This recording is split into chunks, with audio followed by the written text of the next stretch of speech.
Hello guys, today pupunta ako sa Southside Edmonton. Ibibilin lang ako sa Princess Auto. Meron naman sa Westside, kaya lang halos ganun din naman yung distansya. So doon na lang ako sa Southside. And before that, magpapagas muna kasi kukonti na pala yung fuel.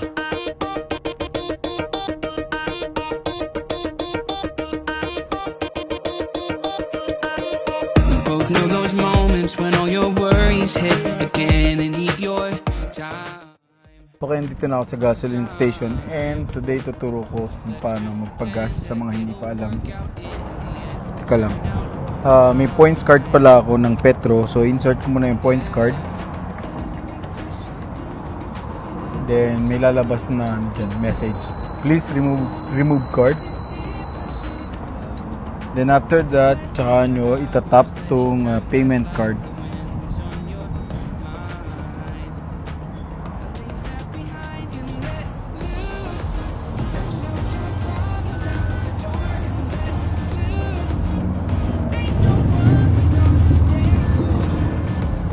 Then fuel up to authorizing 250, pero ang kailangan lang natin is $50. So other amount. Mura kasi yung gas dito. Normally $40 lang ako. Pero $50 yung fuel natin. Type nyo lang $50. Then hit enter. Then confirm. Then for the second time around,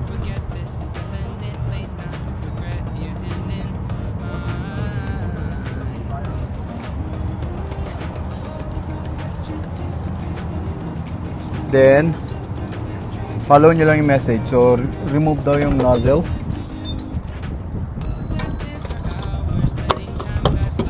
Then insert nyo.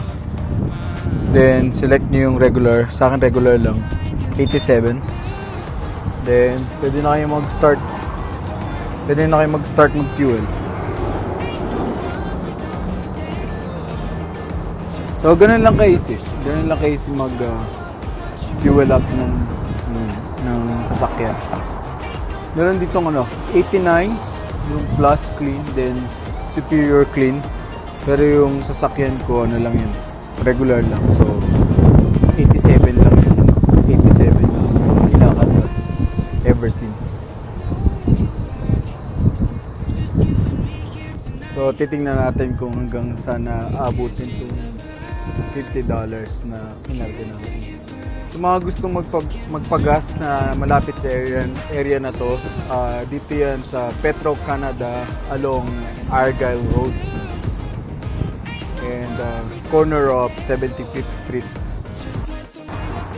Total amount of fuel is 40 liters, 0.552, which is very good na. So, close nyo lang yung gas cap. Ganun lang kadali.